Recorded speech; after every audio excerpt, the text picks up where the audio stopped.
সিরিয়ার বিদ্রোহীরা আলেপ্পোর পর দেশটির মধ্যাঞ্চলের শহর হামাও দখল করে নিয়েছেন। হামা শহর থেকে সরকারি বাহিনীর সদস্যদের প্রত্যাহার করে নেওয়া হয়েছে। অল্প সময়ের ব্যবধানে দুই গুরুত্বপূর্ণ শহর হারিয়ে বড় ধরনের চাপে রয়েছে দেশটির প্রেসিডেন্ট বাশার আল আসাদ এবং তার মিত্রদেশ রাশিয়া ও ইরান।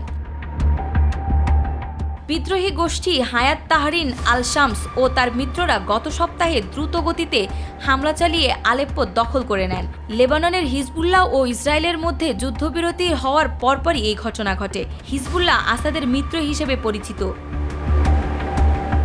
উত্তরাঞ্চলের আলেপ্পো দখলের পর বিদ্রোহীরা মধ্যাঞ্চলের হামা শহরের দিকে যাত্রা শুরু করেন। যুক্তরাজ্য ভিত্তিক সিরিয়ার গৃহযুদ্ধ পর্যবেক্ষণাকারী সংস্থা Syrian observatory for human rights জানান, ৪ ডিসেম্বর রাতে হামা শহরে আসার পথে আসাদ বাহিনীর সঙ্গে বিদ্রোহীদের বিভিন্ন সড়কে যুদ্ধ হয়। বিদ্রোহীরা কয়েকদিন থেকে হামা শহরে হামলা চালায়।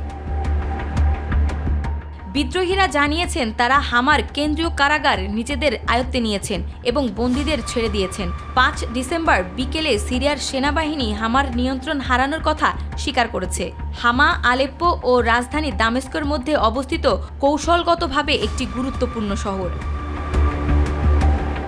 বিদ্রোহী গোষ্ঠী হায়াত তাহরির আল শামের নেতা আবু মোহাম্মদ আল জোলানি একটি ভিডিও বার্তায় বলেন, ৪০ বছর ধরে সিরিয়ার যে ক্ষত তা দূর করতে যোদ্ধারা হামায় ঢুকেছেন।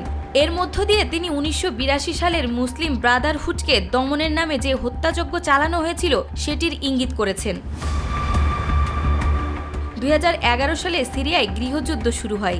গৃহযুদ্ধের পুরোটা সময় হামা শহর আসাদ সরকারের হাতে ছিল, কিন্তু এখন শহরটি পতন হওয়ায় দামেস্কোর জন্য বড় মাথাব্যথার কারণ হয়ে দাঁড়ালো। হামার পতনের পর বিদ্রোহীদের হোমস শহরের দিকে এগোনোর পথ খুলে গেল।